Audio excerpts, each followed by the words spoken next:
You're listening to 101.1 FM WOPP-IP WDRV-IP WALE-IP Providence. I'm your co-host, Dhruv And I'm your co-host, Alejandro Jackson. And this is the Outta Pocket Podcast.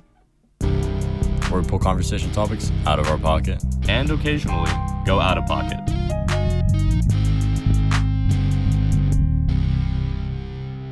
Hello, welcome back to the Outta Pocket Podcast. On today's episode, we are finally executing an outline that we've had in the banks for 2 years. You know, it's funny. We got to the point in the show where we had all these episodes on backlog, but I feel because we had a weekly format, we would just talk about whatever was relevant that week. This is actually exposing. You guys pretend like you never saw this, okay? You were saying? It's revealed, bro. It's revealed. Now, anyone who wants to see without glasses knows where to look. But, because we have a backlog that dates back 2 years, a lot of those ideas after that initial wave of season 1 never really got executed. But, today we're spinning the block and actually trying to, do these episodes before, it gets too late. So that's actually, I don't know. I think it's interesting you bring that up. I feel like maybe, sometimes the people out there may think that, damn, the boys, they run out of ideas. It's true. The stove. They're washed. The stove, that shit broke. They ain't cooking no more, bro. They can't. That's not ingredients. True. It's not true. I feel like for an episode like this, for a lot of episodes, we want to cook, and low-key, we aiming for Michelin star quality. But, sometimes we want certain ingredients, and they just not around, so we just keep that shit in the vault. That's facts, bro. No good grocery stores around here. That's facts. It's true. Shout out Not Just Snacks, though. Or Not Just Spices. Anyways, that was a lot of skirting around the actual topic. Yes. So we're going to be discussing... The rule of 150, which... I just remember this idea came about when we were back in Andrew's basement, when we were Andrew's basement. We were struggling. Back then, it was just us, a producer, and we were saying, man, we're going to get out the basement. This is going to be the track that gets us out the basement. And we did it. We made it out the basement. We in the stew. Oh my gosh, bro. But yeah, I don't really remember how it came about, but I think honestly, it may have been on an episode. I might have referenced it on an episode, to be honest. It's very possible. But I just remember back in the days of high school when we used to have summer reading. Scary shit. I'm not gonna lie. Summer work is rancid. Yeah. It's a canon event, though. Yeah, it's true. Everybody has to go through the procrastination of summer. Everyone has to wait until the week before school starts to actually start reading Animal Farm. It's a canon event. It happened. Yeah. Happened to me. Yeah, well, my school made me read The Tipping Point by Malcolm Gladwell, which... Fucking Malcolm Gladwell, bro. Well, I mean, I feel like he is quite the... I guess, what's the word I'm looking for? Oh my god, decorated? Yeah, author. No, 100%. Yeah, no, I'm not throwing shade at Malcolm Gladwell. That dude is way more accomplished than I am. It's just funny how much, Bro, 60? Damn. I feel like people... I didn't mean it like that. It's just... really, out here chupaing his pinga, if you know what I mean. Chupa my pinga? But yeah, tell us more about Malcolm Gladwell, bro. That's crazy. Damn, I'm not gonna lie, this boy's cover art. It's interesting. What would it be? Chupande de pinga? What? Or chupande, what? What do you say, bro? I'm trying to say, what's the gerundive, or not the gerundive, the gerund, and... Actually, we're getting that off topic. It's not even 3 minutes into the episode. Continue. It's the act of chupar. Chupar. Is chupando. Chupando. And his would be... Bueno, it's su. Su? Yeah, like I think it's so funny how like literally all he's saying is actually never mind. Let me check the recipe before I cook. Before we slander Malcolm Gladwell even more. No, I was gonna say before I slander Cristiano Ronaldo. Huh? Huh? I thought he was saying yeah. He is saying yeah. Yeah, see. But I'm just like, I don't know if he's speaking Spanish or Portuguese, because I'm not gonna lie, they're pretty similar. That's true. But he is from Portugal. So, but whatever. It doesn't matter. He's Saudi now, bro. That man's out here every day, 5 a.m. Bro. We can't be making these jokes. I swear. can't make these jokes. I'm not that type of brown, bro. I'm not either, so anyway. I put my apologies before we get canceled. Bro, oh, jeez. Anyway. Yeah. It's been a while since we were like legitimately out of pocket on this show. I'm glad I'm keeping the tradition up. You know what? I'm not gonna lie, bro. I was thinking about this before we started recording. Don't get me wrong. Sundays are tradition, but low key, I feel like Sunday after like second half of the day Sunday, our brains are just not moving like that, bro. Because our episodes are always like awesome, either first half of the day Sunday, or any other day of the week. Mm-hmm. It's not Sunday if you didn't know. But anyway, we'll keep what actual day it is a secret. Yeah, you don't need to know. Plus, it protects us from the shitty continuity of knowing how often we rework clothes. Yeah. You don't need to know that shit. That's true, actually. Ale, you're always wearing that damn fucking hoodie. That motherfucker look cool. like Pigpen from Peanuts with that rank ass or whatever. Aye. But anyway, Malcolm Gladwell. We are so sorry to be associating your name with such a tragic. Hop on the episode though. Come clear your name, bro. We're not even slandering you, like, but okay. Anyway, Malcolm Timothy Gladwell, CM. His full government name. Hey, bro. There's a C. I don't know why there's a CM in there, but yeah. His parents are Joyce and Graham. Fucking doxing him, bro. Bro, it's public information, man. That's his fault. His parents will. Let me not say that. Anyway, hold on. I really want to know what the CM is, bro. Where's the CM? Hold on, bro. Order of Canada. He's like, oh shoot, bro. He's like a knight, but like Canadian. He's a knight, but Canadian, bro. Yo, wait, hold on. I want to know what this is. The Order of Canada, Canadian state order, and second highest honor for merit in the systems of orders, decorations, and medals of Canada. He's a knight. They dubbed him Sir Malcolm Gladwell, except they're Canadian, so they can't do that. So they slapped that CM on that bitch. CM? Oh, there's grades. Wait, hold on. Okay, wait, there's companion, officer, and member. Each having post-nominal letters that members are entitled to use. Yada, yada, yada, yada, yada, yada. Bro, he's not even an MD. He's not even a PhD. Bro, that's crazy. That's... hold on, wait. I really want to know what CM is. Wait, hold on. Where is it? Where's the... Yeah, can you just give me a table? Goddamn. Why do they gotta make this so complicated, bro? It really isn't that hard. Control F it, maybe. No, well... Margaret Macmillan. Macmillan? Oh. Bro. Oh, he's a member. He's a member. Just a member? Yeah, okay, we need to stop fucking dunking on this guy. Tell us about the rule 150, bro. Wait, as many as 136 members, that's under 150, may be appointed annually, but not including extraordinary members, and those are inducted on an honorary basis. It's gonna be me one day. Coming for you, Canada. I've seen Kim's Convenience. I know a thing or two about Toronto. Bruh. Is he a sir? Anyway, it doesn't matter. Okay. Anyway. The rule of 150. Bro's an English-born Canadian journalist, author, and public speaker.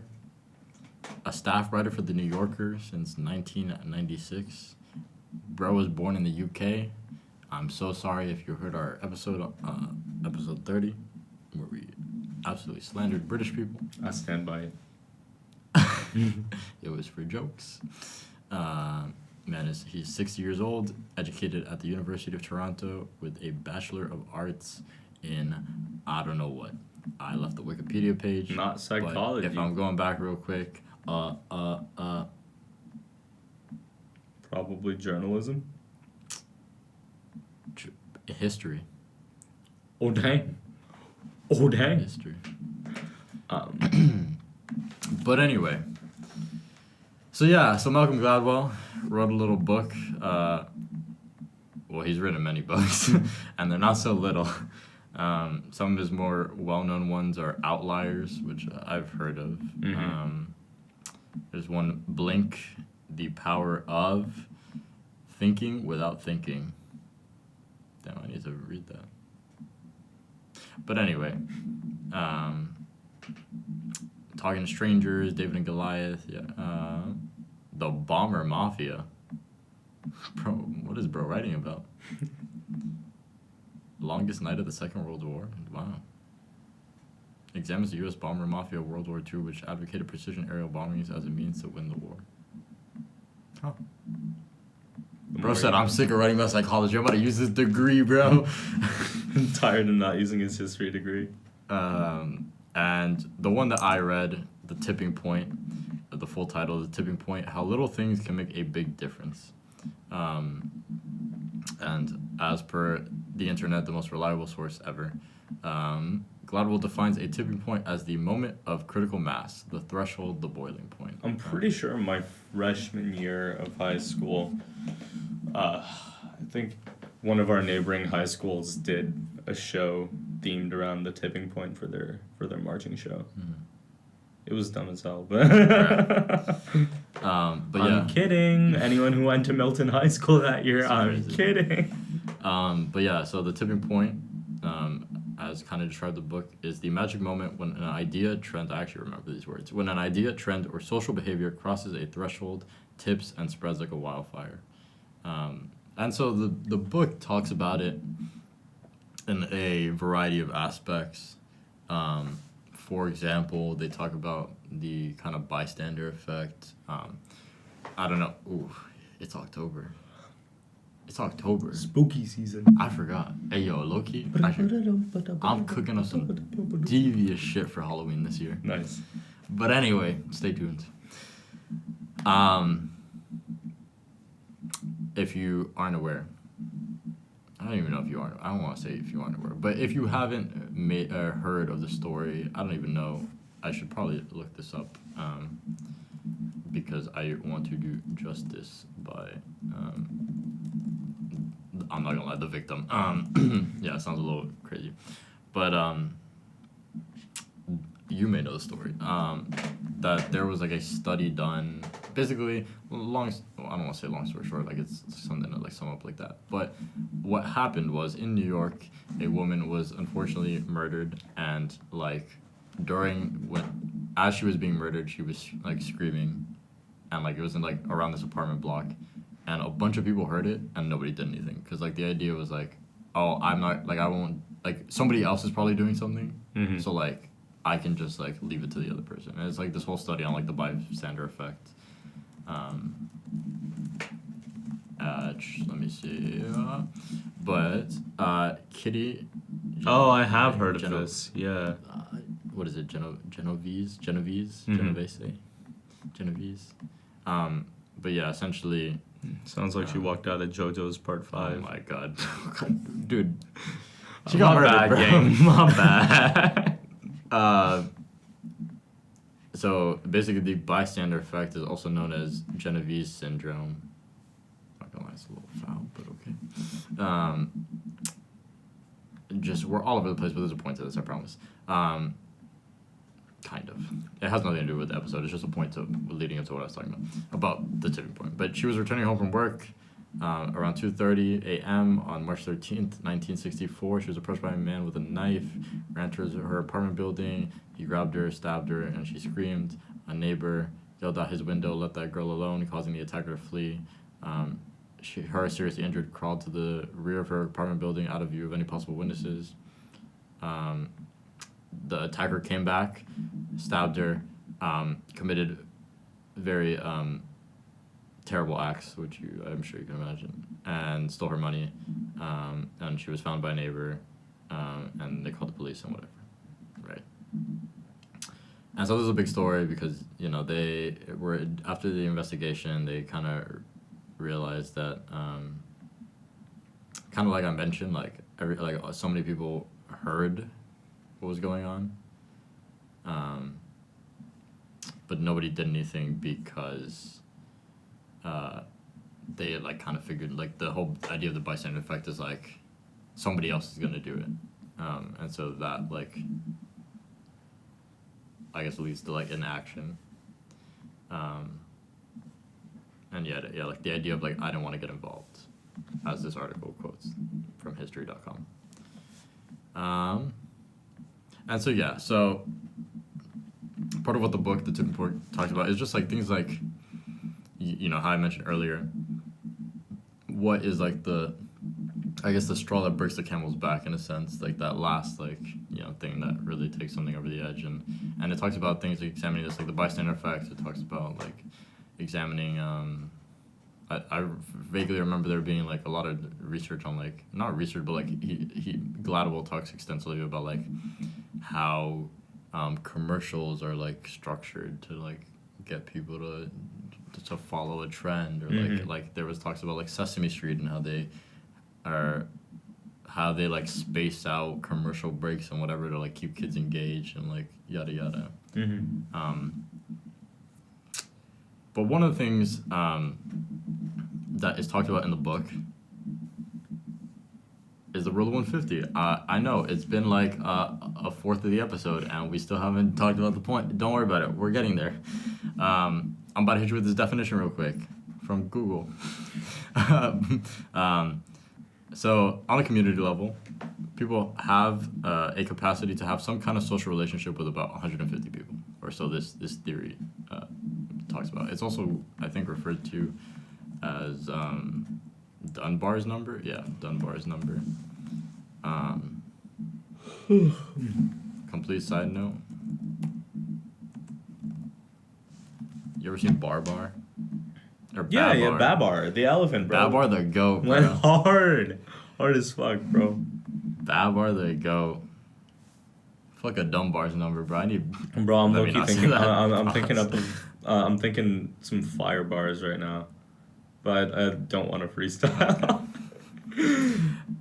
Completely irrelevant, but if any of you were on that Cubo grind as a kid, I don't know if you know what Cubo is. Oh, no, 100%. 100%. Babar is very sad. Babar's a goat. But anyway. Got big ears listening like Babar. Got a lot of friends who would think I was Dunbar. That's crazy. Now I drop this shit and you think I done got bars. I'm not gonna lie. I respect it, bro. Credit. Man cooked. Man was chefing. We're getting out grad center with this one. Where are we going? I don't know, man. But yes, Dunbar's number. Anyways, so it's this idea, right? You know, people have a capacity to have some kind of social relationship with about 150 people. In different cultures and organizations, from tribes to military divisions, people have organically realized that social structures function best at or under 150 people. This is called the rule of 150. And a point in bold, so you know it's important, is that in a community of 150 people or less, people will know everyone well enough to keep each other accountable to get work done, to abide by social standards, and to follow other group policies and norms. So it's essentially just this really interesting look at, you know, human relationships, human interaction, and whatnot. And it's talked about in this tipping point. And I guess maybe you can kind of piece together how. I like a lot of things, and we'll talk about it later in the episode. But like, you know, some part of the conversation is around like, you know, like for example, big companies like Facebook, like bro, they're not running on just 150 people or under. So like, how do, you know, per this theory, how do things like that work? I just found an article by the BBC By the what? The British Broadcasting Corporation? Yeah. I'm sorry, bro. I'm off a bean today. From Gladwell's hometown. I'm mad tired. Bruh. But according to the theory, so yeah, I've kind of forgot about this part. I mean, they outlined in the book, but I'm not gonna lie, I read that shit like 4 years ago. Like, yeah, like a little over 4 years ago. But there's this idea that like you can break those 150 people down into like circles. So the tightest circle is just 5 people, which are loved ones, followed by a successive layer of 15, which is good friends, 50, which are friends, 150 are meaningful contacts, and then beyond that, even though I know it says 150, but 500 is acquaintances, and 1,500 is people you can recognize. Low key, I'm gonna just say it. This is how you know this is some Western shit, bro. The fact that like your tightest circle of loved ones is only 5 people. That's how you know it comes from an individualist culture, man. Not a damn iota of collectivism in this bitch. That's crazy, bro. What? Oh my god. Did you read that? What? Bro, Dunbar isn't sure why these... Bro, who is Dunbar, by the way? Who let him cook? Who let him cook? Who is Dunbar? No, I'm really trying to know, bro, because I'm low-key... I just read this line, and I'm not gonna lie, I think Dunbar is... Let me not say that, bro. He's Hold on. done. Robin Dunbar. He's done and behind bars. Some British anthropologist. Man's probably dead, I'm not gonna lie, but let me look this guy up, because low-key, who are you? Man is not dead. Who let him cook, bro? Man is not dead. What is this movie, bro? What? Oh, hell no. Wait, I'm sorry. He was in a movie? About what? It was a documentary. We're getting off topic again, bro. No, I'm not gonna lie, because, like, low-key, I'm putting together pieces here, and, you know, I'm not gonna... I don't know. There was just... I read a line, and I'll read it, but it seemed a little crazy, and I just wanted to know who Mr. Robin Dunbar is, some British anthropologist. Broski said, and I quote, or the BBC quotes... Damn, where'd the quote go? Bro, they really gaslighting me right now. Oh. Yeah, it's there, I think. Yeah, okay. Right there. Dunbar isn't sure why these layers of numbers are all multiples of 5, but says, quote, this number 5 does seem to be fundamental to monkeys and apes in general. Broski. I guess what? Because, like, you know, we are... Yeah, you can count on one hand, I guess. What you trying to say about us, bro? Can monkeys do that? No. Bro, anyway, and there's actually a lot of interesting points here. But yeah, so essentially it's this idea, right? That's the idea. That's the gist. And so, oh yeah, damn, Loki. I'm cooking before I even know I cooked, bro. I already linked this article in the doc, and I just forgot, but... 2 years ago? No, it was the other day. it was the other day. To you, from 48 hours ago. Like a few days ago, like Sunday. No, you still don't know what day it is. Doesn't matter. It was not 48 hours, actually, so joke's on you. But yeah, so for example, so let's talk about this, right? So this idea that like 150 people is sort of the best number for like social structures.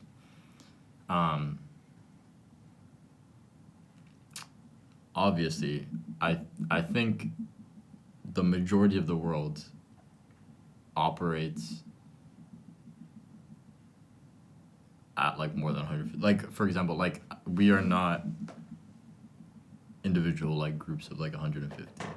Like if you go to Miami, yeah. Like, if you go to like a city or like not even a city. Sure. No, continue. Yeah. I just think with the way our world's now, even I think like small towns and villages and places, maybe sure when you like isolate it as a bubble, there probably like there can be 150 people to like a town. And I feel like that'd be a very interesting like kind of case study as to like how this may look like, right?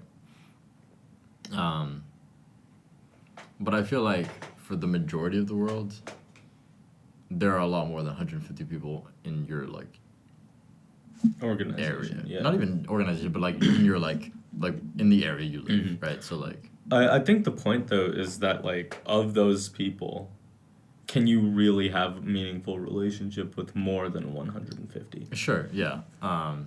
Because I'm trying to think about it right now, and like I don't know if I could clear 150 in terms of people who I like reasonably know slash talk to. Maybe I can actually. Well, I don't know. that brings up a good question, right? So, this BBC article mentioned British Broadcasting Corporation listed 150 as meaningful contacts. Uh-huh. If there's anything I took away from AP Psych, is 2 words: operationally define, which I've said on this podcast multiple times before, and it basically just means. What are you measuring when you say something? Or yeah, like you basically agree upon like a set definition for like what, like for example, what is meaningful contact? It's like Dhruv and I agree like this is what we take that to mean. Mm-hmm. Because meaningful contacts could mean different things to different people. That I would argue would probably what your definition of meaningful would probably stem from a cultural background of like what meaningful is to you. You know, like for example, if 50 is friends and 150 is meaningful contacts, I mean, obviously, I feel like we would consider friends meaningful. It's just where's the separation between like friends and meaningful contact? And so I feel like it's interesting to look at what is a meaningful contact. And I guess like if we're defining it as like I guess someone that like. If I were to like see, we'd exchange more than like a few words. Yeah. Like, cause the layer after is like acquaintances, and I feel like at least acquaintances maybe, and I feel like most people would interpret as like, what's up? You bump into each other. What's up? How are you? Cool. Move on. If that. Mm-hmm. Like if that. Maybe it's just like hey. Move on. Or even the nonverbal. Yeah. Mm-hmm. Depends on the day, I'm not gonna lie. Yeah, that's true. And so with that being said, like so you were saying you don't think you could count like 150 or you feel like I mean maybe I'd have to like actually think about it. Mm-hmm. And if you pull like people from my entire life, probably like I could hit 150, but just at like college alone, I don't know. I might like I would think that most people are reasonably like even if you're like extroverted, you're still reasonably only talking to like around 70 people regularly. If you're like super extroverted, you could bump that number up, but then I'd wonder like what's the quality of those relationships like actually. Yeah. So that adds like a whole nother dimension to this, which I may have put in the outline, I'm not gonna lie. I did. Is the idea of like introverts versus extroverts. It's like this idea that like, you know, right, like does a person's just natural propensity for social interaction sort of automatically set them within a certain range of like, I mean, obviously, I don't want to say automatically set them within a certain range, but like, is there a correlation between being more introverted or more extroverted and how, and your, I guess your how big your circle your is? number, your circles. I think probably. Yeah, I mean there would have to be. Like I'm sure there's someone has to have done research on this. Yeah. But I'm too lazy to look it up. I mean, damn, I'll cook. And so, like, let's see. You guys are getting ASMR, bro. We've tried to limit it, but I don't really care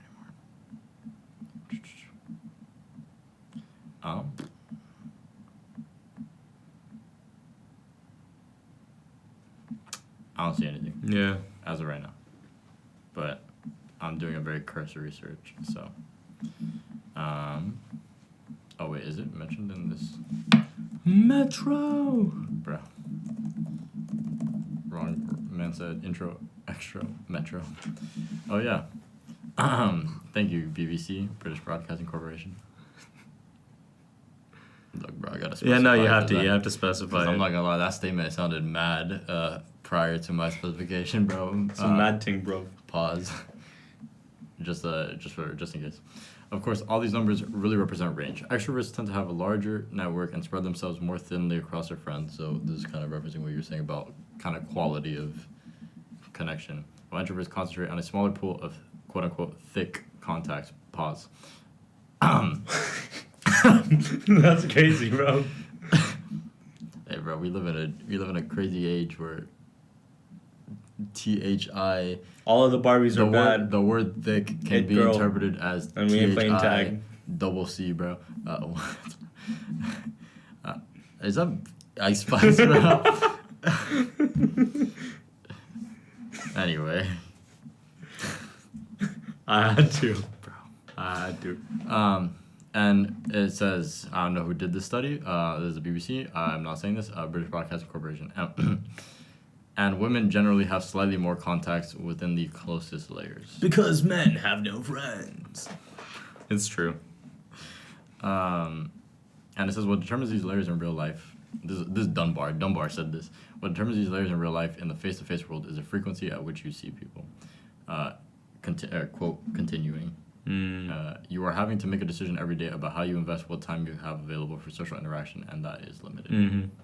That's why it was easier in high school. You see pretty much everyone in your circle every day for 7 hours a day. Mm-hmm. But college is mad different. It's like most of the time you're not taking classes with your peeps, and like all of the time you actually do get to see people is outside of class time. Yeah. Yeah, you know what's crazy? I remember, like, you just reminded me of sort of the first time, like, sophomore year, when, like, the friends that you had classes with freshman year, you didn't have classes with anymore. Yeah. And the only time you saw them was at lunch, and it was, like, the saddest thing. Welcome to college. Terrible, bro. And so, yeah, you know, that's another question. We're jumping all over the episode outline. But, you know, this idea of, like, introverts and extroverts, and right, and, like, you know, does that affect, you know, how your magic number? If, and I feel like there is a correlation. I feel like if by Dunbar's sort of, man cooked this up, bro. If by his recipe, he specifies that what determines these layers is the frequency at which you see people, I feel like I mean, obviously, I haven't done the research, nor will I, but I feel like knowing, by definition of an introvert, you probably don't want to see X amount of people that frequently, and so your kind of circle, your number may be smaller. And so I guess another aspect of this, or not sort of another aspect, but kind of what we were talking about before, kind of, is like this idea of like, okay, what is this hypothesis, which is allegedly called the social brain hypothesis? But how does it work with like groups larger than 150? This was something talked about in the tipping point that I vaguely remember, but it was this idea, right, that like, and in the article from the British Broadcasting Corporation, I'm not even saying the acronym anymore, talks about how they have restructured their offices to stay within the 150 person threshold, and it's this idea that like you basically make it so that you have like, you know, like a boss, like president, and they may have like X amount of people in their circle, and then all the people that respond, or the people that respond to the boss, maybe bosses in and of themselves, they have their sets of people that respond to them, and so on and so forth. Obviously, you get into the question of, let's say you are a junior accountant fresh out of Brown University. Bro just got hired. I don't know what Goldman Sachs did. They do accounting. Nah, they do. Maybe they do accounting. Honestly, I do not care. I don't know. They sent me an email. No, I didn't. They didn't send me an email yet. They do investment banking. I do know that. They're investment bankers. Yeah. Anyway, right? Let's say you're a junior investment banker and you show up to Goldman Sachs, right? And you want to talk to their CEO, David M. Solomon. How are you gonna do that, bro? You don't know that. Mm-hmm. You don't know. You don't know him like that. Well, the C-suite. Damn, this Lex Luthor ass. Also, I do gotta say, bro. I'm sorry. I'm just saying. Investment bankers. You're really spending all your day thinking about a Goldman Sachs. Come on, bro. Come on. Dude, bro, bet the way like I am, bro. What the fuck are you on? Wait, hold on.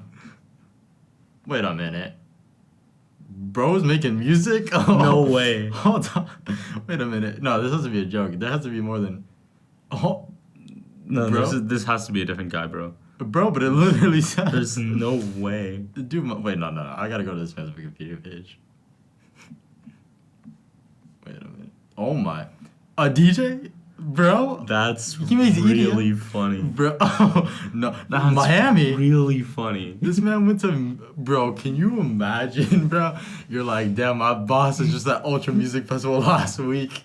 DJ. Bro, man, bro really said side hustle, bro. I'm not gonna lie, bro. Crazy. I called this man Lex Luthor, and I was... No, I'm not gonna lie. That was... But, like, bro, really... Hold on, bro. I just saw... I'm sorry. My eyes just saw the words Chinese Communist Party, and I got a little confused. We're getting all of it. Whitewashing? What? This... I'm not gonna lie. This is not... Turn back now. Yeah, no. We've said we've already said enough cancelable offenses on this show. I don't need to get in hot water with the CEO of Goldman Sachs Bro, / DJ David Solomon. I'm not saying... I'm just reading it, bro. Bro, he has a record company, or like what do they call them? He has a label. Founded Payback Records in December 2018 in partnership with Big Beat and Atlantic Records. All proceeds from the label are directed towards charitable causes relating to addiction, hunger relief, and fighting COVID-19, bro. Yeah, kind of based actually. Yeah, it's fire. Bro really said, yo, watch me cook. Damn, bro got a song with Jennifer Lopez. Whitney Houston. I guess he like made... Remixes. Yeah, he made remixes. Wow. Anyway. So, okay, maybe this is a bad example, because maybe you are... He seems chill as fuck, actually. Maybe you are a junior investment banker, and you just go to Ultra Music Festival, and the boss of the company you work for is DJing the event, and you get backstage passes, and you're like, what's up, bro? I work at, like, the Los Angeles branch. I don't know. Where's my quarterly report? It's like... That's crazy, bro.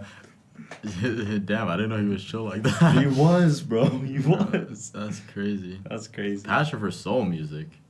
Has played with Marshmello, Tiesto, and like Tiesto. Damn.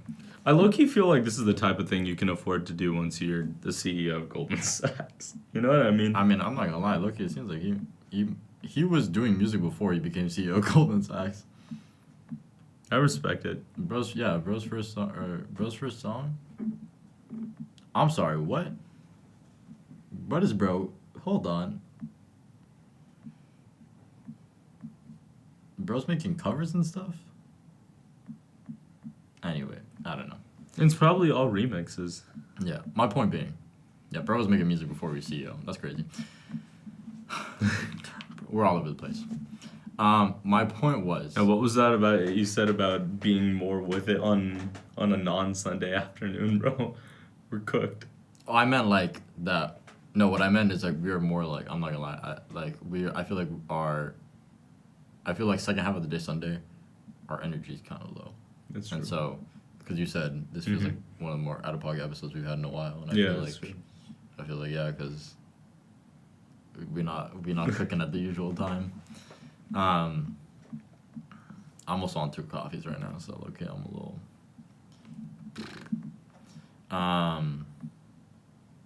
Yeah, we slandered a bunch of people, bro. That's crazy. Look, man, it's all jokes. We no. It's all love. Just hop on the show and prove that you're chill. I mean, David doesn't need to come on the show, bro. Bro is chill like that. We need to get on his show. Fuck. Bro got a song called Edgar Allan Poe, bro. That's crazy.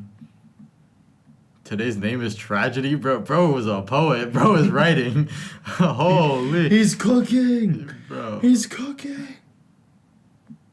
Bro, today's name is Tragedy. Back to the rule of 150. Wait, bro, the name of the album is She Used to Love Me in 93. Oh, bro. Oh, no. Who broke my man's heart? Bro. Uh-oh. Okay, we're encountering some. We gotta get back to the rule of 150. Anyway. We have to. So whatever, yada yada. This one of the things that is outlined in the tipping point is like this idea that like let's say you are a, and obviously I feel like with a lot of books that are about, I mean not necessarily. I feel like not even books with anything that is about, I guess, hypotheses and theories. Like there's like one. It's a hypothesis. Well, actually, a hypothesis is not a theory. Hypotheses lead to theories. Excuse me. Like the theory of gravity. I mean, I'm not gonna lie, that's something that you can like prove, but whatever. Like my point being that hypotheses aren't proven. Yeah. Well. They are questions meant to be proven. Sure, and my point being that like by the fact that this is a hypothesis, so I'm like what I'm saying is like there's no like I can't do an experiment and guarantee like a result every time. Like if I were to be like if I throw something up, it's gonna come down like gravity. Like that's like a theory because it's been whatever. But anyway, I say all to say right because the tipping point talks about that. My preface of that being that there is not really like an answer to these questions necessarily, right? But I say that to preface like this question of like let's say you are the junior investment banker at Goldman Sachs with a different CEO who's not chill like that, and you have a query, a qualm, I don't know, some other thing that starts with Q, and you want to get it to the CEO. Like how are you going to do that? Chances are you can't. And so like it's this idea like that's why like like is it really true? Like, is like 150 people all we can like make room for? Is like the structures that a lot of these companies are based on, where you president, vice president, branch manager. Like, will there ever be a a way to get from like junior investment banker to talking to the CEO, right? So yeah, a lot of companies have like structured their kind of things around 150. Research on back to the BBC article, we're in and out. There's debate whether the 150 is a number. Quote, research on varied social groups in the U.S. suggests that their social networks cluster around 290 in size. These numbers may be significantly skewed by outliers. Outliers? That sounds like another Malcolm Gladwell. I was gonna say, bro's like, I'll take a potato chip and eat it as I cook, bro. Right. So, perfect transition. Thank you, article. Wait, hold on. What? Bruh. There are also critiques of Dunbar's number based on methodological grounds. Primates' brain sizes are influenced by other aspects besides social complexity. Factors such as diet may explain them too. Yeah, interesting. Whatever. That wasn't what I was going to say. That was not the transition.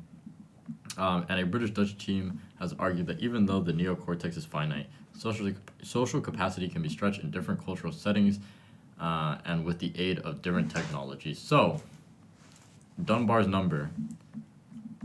Quick scan. When did bro cook this? I don't know. Doesn't say. He's 76 now, which means probably sometime in the last 50 years. Yeah, but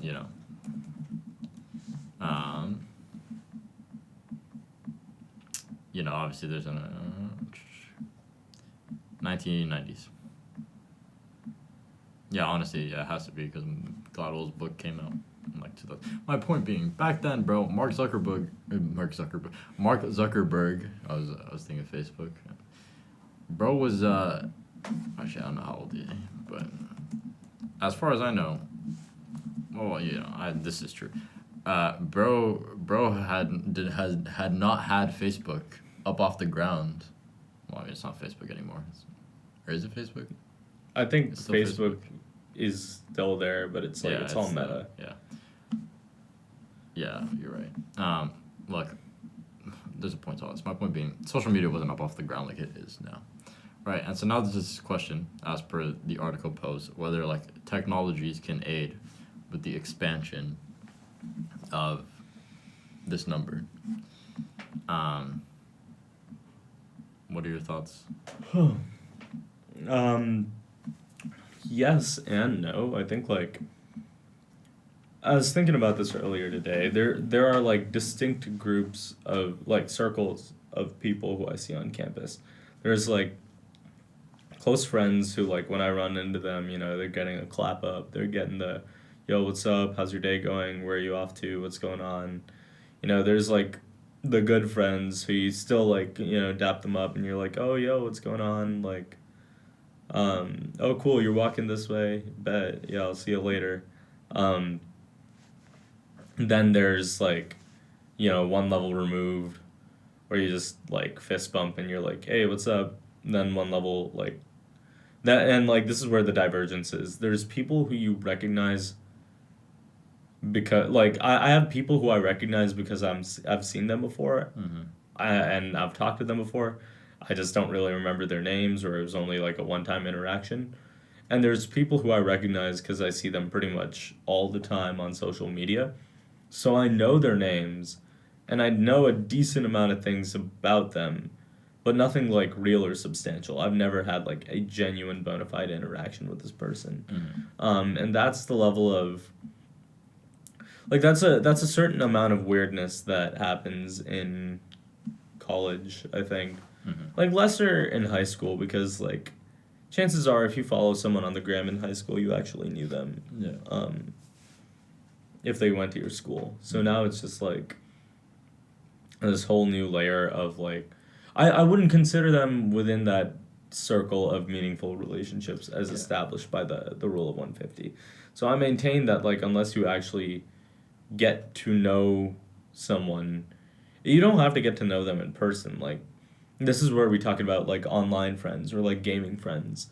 I've heard plenty of anecdotes where gamers are like, this guy who I met in like a COD lobby or like whatever, I've been playing PS4 with them nonstop every night, for the last like 10 years.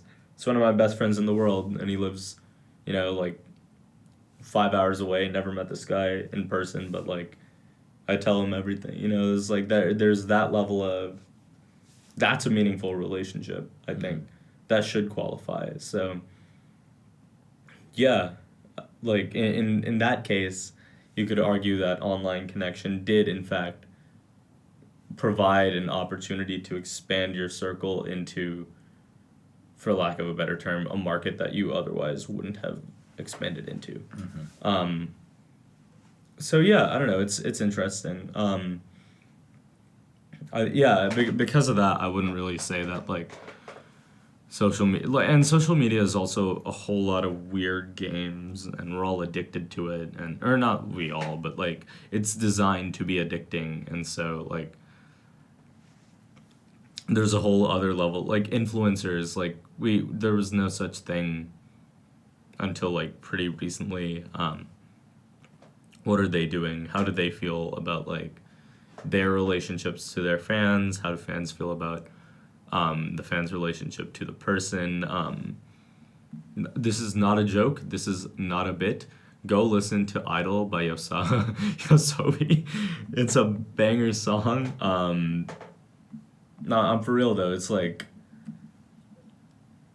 she kind of talks about this sort of like weird level of almost obsession. That's been talked about before. It's not like a new idea or anything, but And we also talked about it way, way, way, way back in the day when we covered parasociality. Um, so yeah, it's neat. I do think though, like, the last bit I want to talk about after this is the rule of 150 and how it relates to, as you mentioned, like structuring an organization, because it's kind of impossible to divide. It is effectively impossible without imposing an immoral, like, restriction on freedom to stop people from living wherever. If you tried to divide society up into discrete 150 people units and, like, just make a bunch of hamlets all over, that's immoral. Like, if someone decided to do that right now. That being said, for the things we can control, think about the U.S. Senate or the House of Representatives. Our governing bodies are... The gridlock is probably the worst it's ever been in this country. And I don't think that's a hyperbole.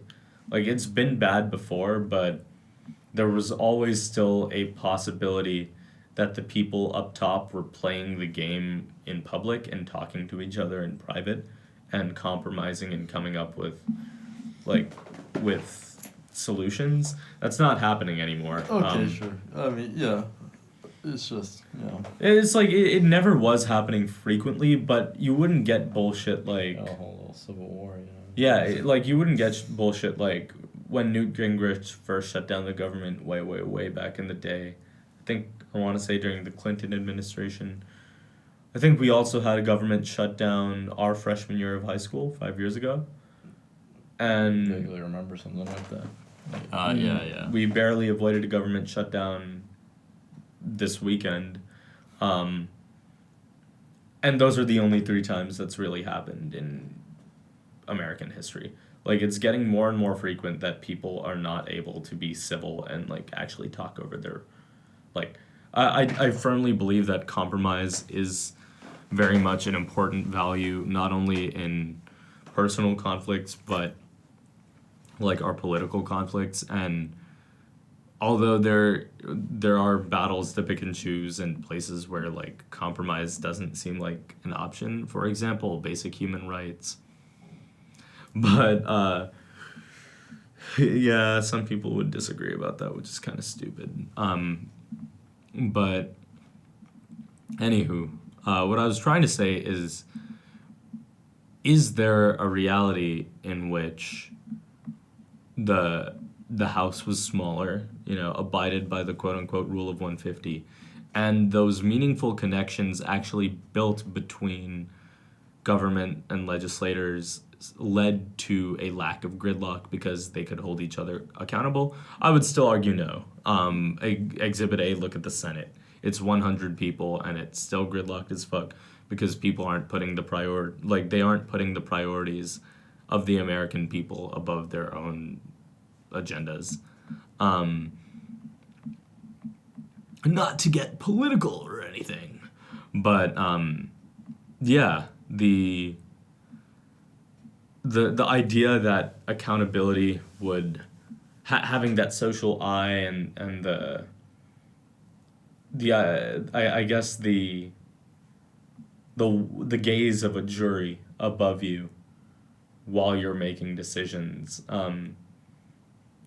because right now it's easy for a senator or a House of Representative or anyone in a big ass group to make a decision and say, like, I don't care what the Democrats will think about this because they don't know me. I don't know them. Like, for all intents and purposes, they are a faceless enemy. And that's also how it is on a grassroots level. People instantly seeing, like, oh, like, you're a member of an out group. For all intents and purposes, you are a faceless enemy. Like, I don't care what you have to think because you are subhuman to me. So, like, going back to the rule of 150, would it work if those forces were at play? No, because I think the rule of 150 is built around the assumption that if you form meaningful relationships with 150 people and you care about what all 150 of them have to say on the high end, because they do say it's 150 or less, then you will be more likely to, abide by social norms, like think more about the will of the group rather than your own whims. Yeah.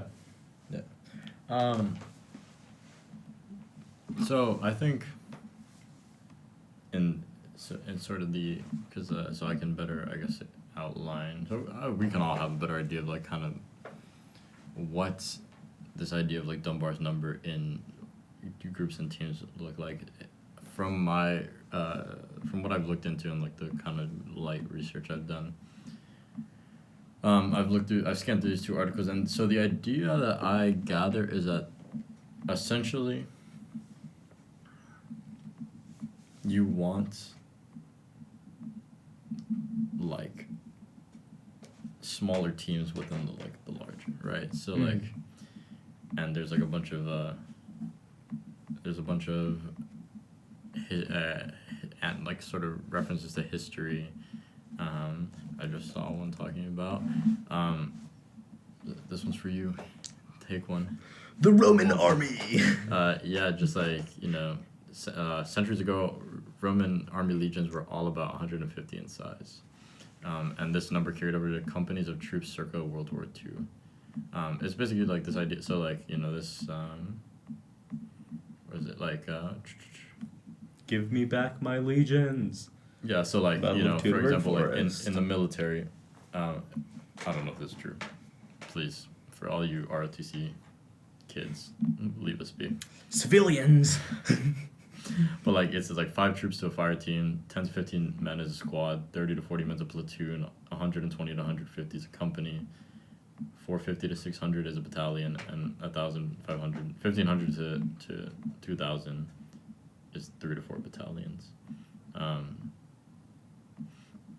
Yeah, so I feel like it's this idea of like kind of. Yeah, I used to know the names of the different divisions of the Roman legions, but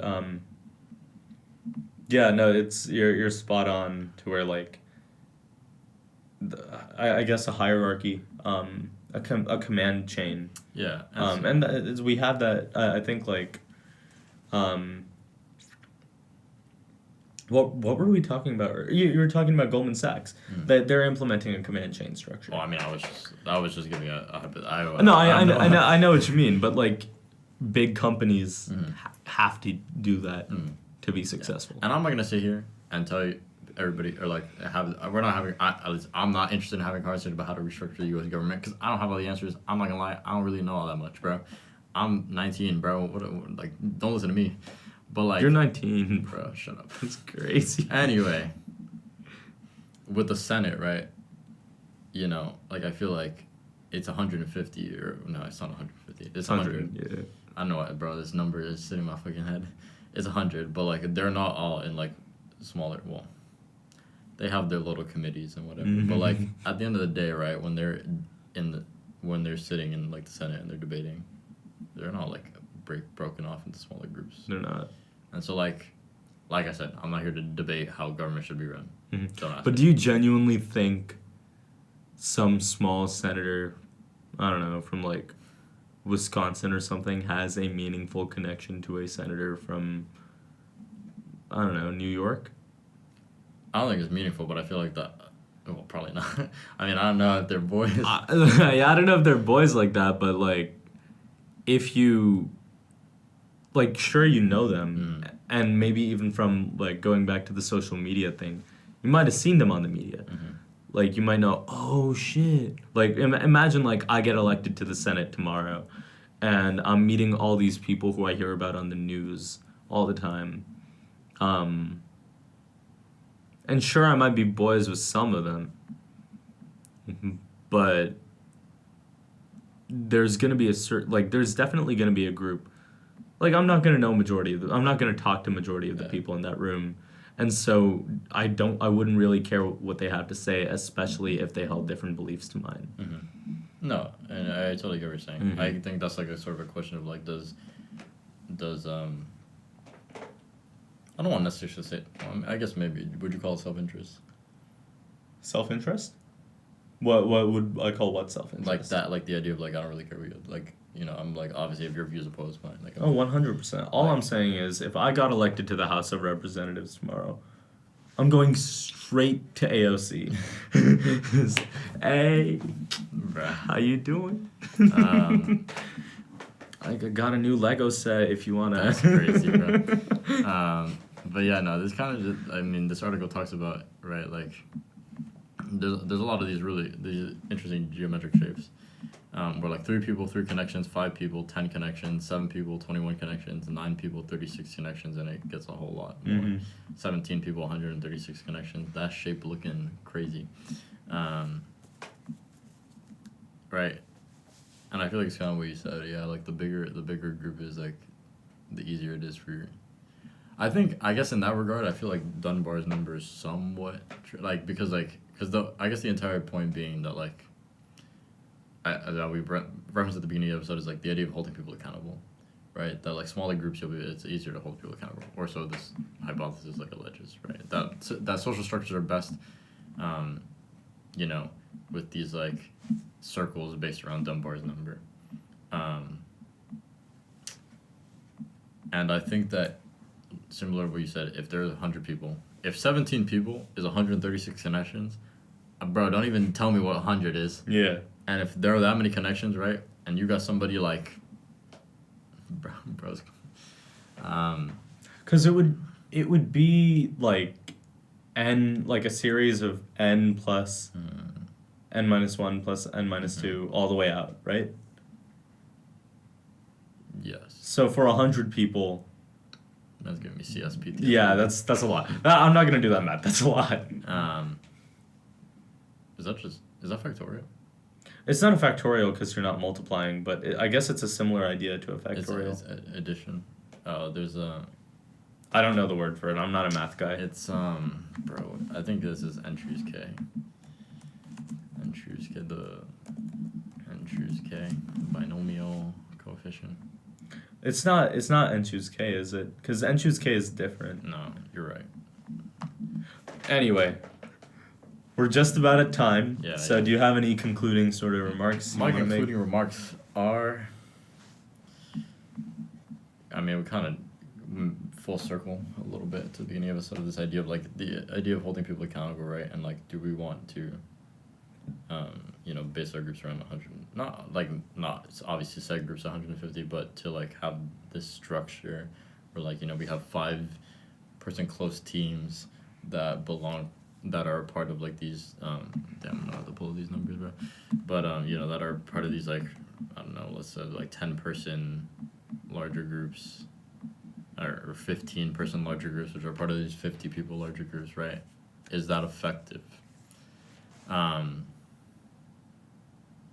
think in part, I think yes, it can be. At the same time, I also think that obviously life is not black and white, and situations call for different structures of organization. Yeah.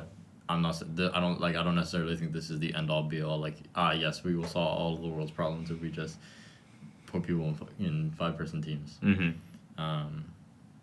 That being said, I think like the unit of a nuclear family is societally important. I think that, I don't know.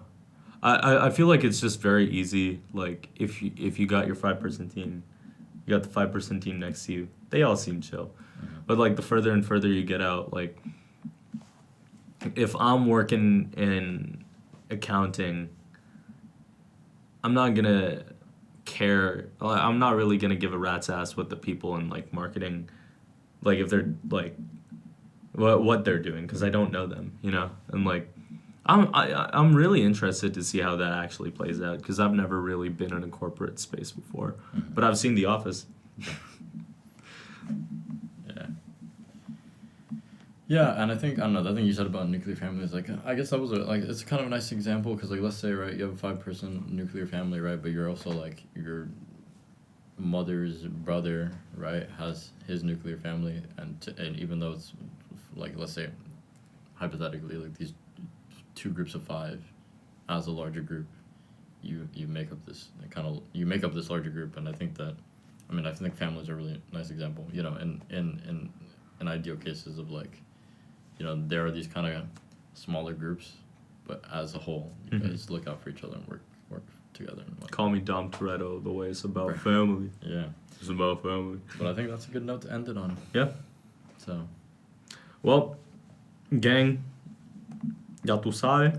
2 years in the making. 2 years in the making. You've been listening to 101.1 FM, WOPPIP, WDRVIP, WALEIP Providence. You guys can catch us at www.theoutapocketpodcast.com, and Outta is spelled OUTTA. And through there you can find links to our YouTube, Spotify, Apple Podcasts, Instagram. Check them out. Hit us up on the contact page. Still ain't seen a single email. Or Instagram. Instagram.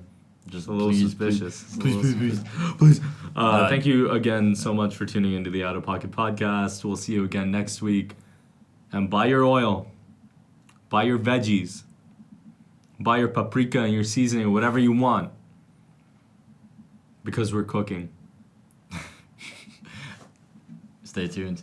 Catch you guys later. Take care.